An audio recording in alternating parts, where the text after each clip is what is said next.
Je souhaitais vous adresser une chaleureuse bienvenue, mais la météo m'a devancé.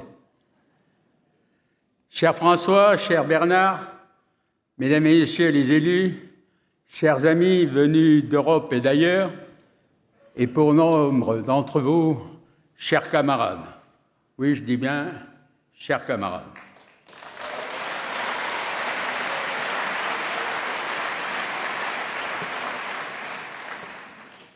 C'est un immense plaisir pour moi de vous retrouver dans un moment d'amitié et de fraternité, dans un contexte où trop souvent les relations humaines sont malmenées par le bruit et la fureur, mais aussi les outrances.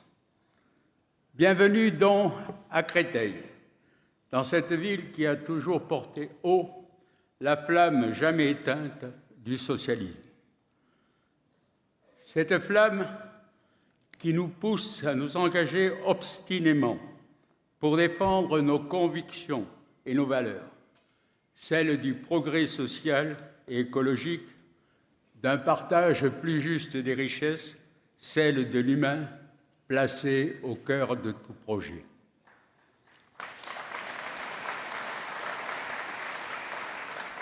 Bienvenue à toi, cher Bernard, en donnant aujourd'hui corps à la Convention que tu as créée il y a quelques mois. J'espère que nous serons en mesure d'écrire une nouvelle page de l'histoire politique de notre pays.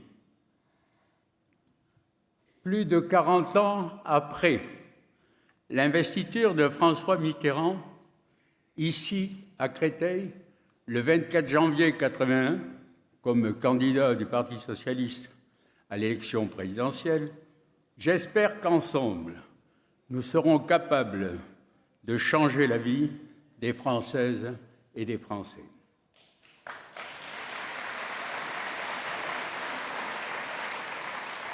Je me réjouis de vous voir si nombreux rassemblés à Créteil, autour d'un même enthousiasme, celui de la refondation du logiciel idéologique de la gauche de gouvernement.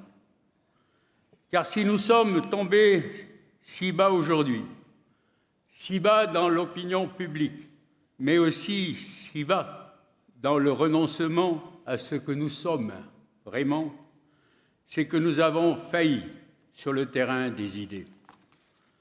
Alors que le contexte politique devait permettre à la gauche de progresser dans l'opinion, c'est l'effet contraire qui se produit, celui de la progression des idées du Rassemblement national.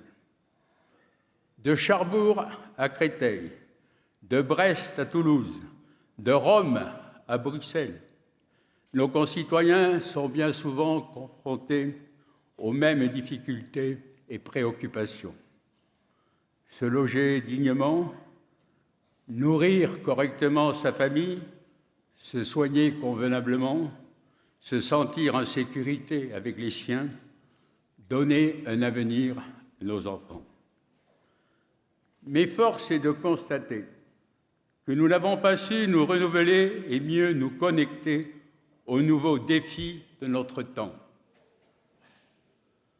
Alors, cela arrangerait sans doute certains de faire croire que le socialisme, que l'idée socialiste n'est plus.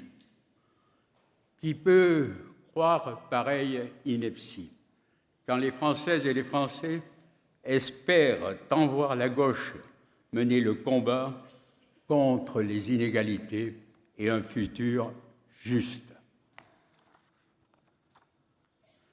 Qui peut croire pareil mensonge quand 80% des richesses accumulées dans le monde sont détenues par seulement 8% de la population, quand 2 milliards de personnes souffrent de carences alimentaires, quand les experts mettent en garde contre la bombe de la crise écologique et son milliard de réfugiés climatiques.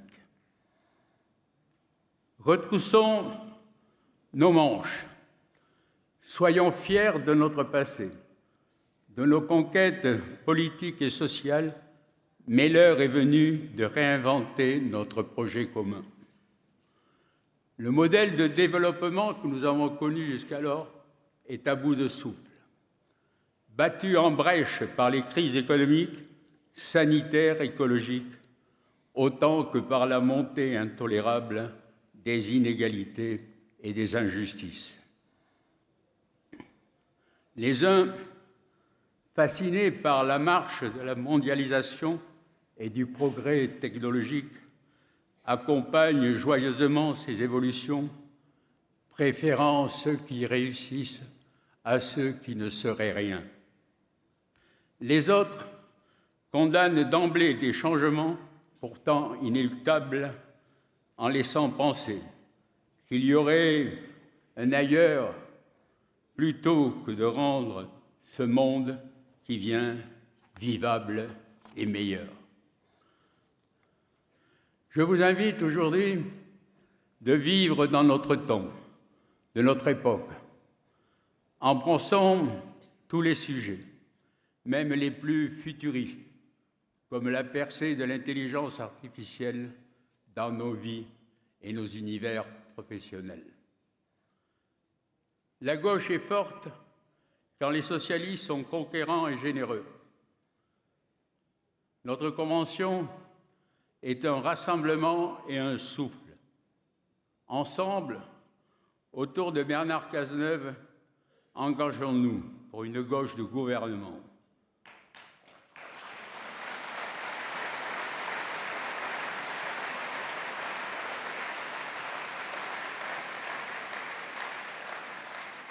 Il faut agir de nouveau en respectant les Français dans leurs intelligences et leurs aspirations. La France et l'Europe le méritent.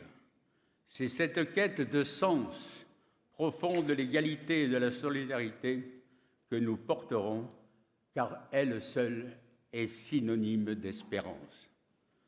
La République est notre horizon. L'Europe, notre idéal de paix. La responsabilité,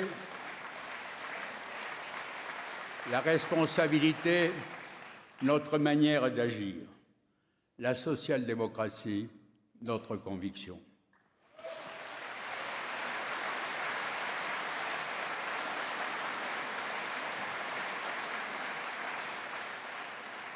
Au travail, mes chers camarades, au travail, mes chers amis, au travail et bon travail.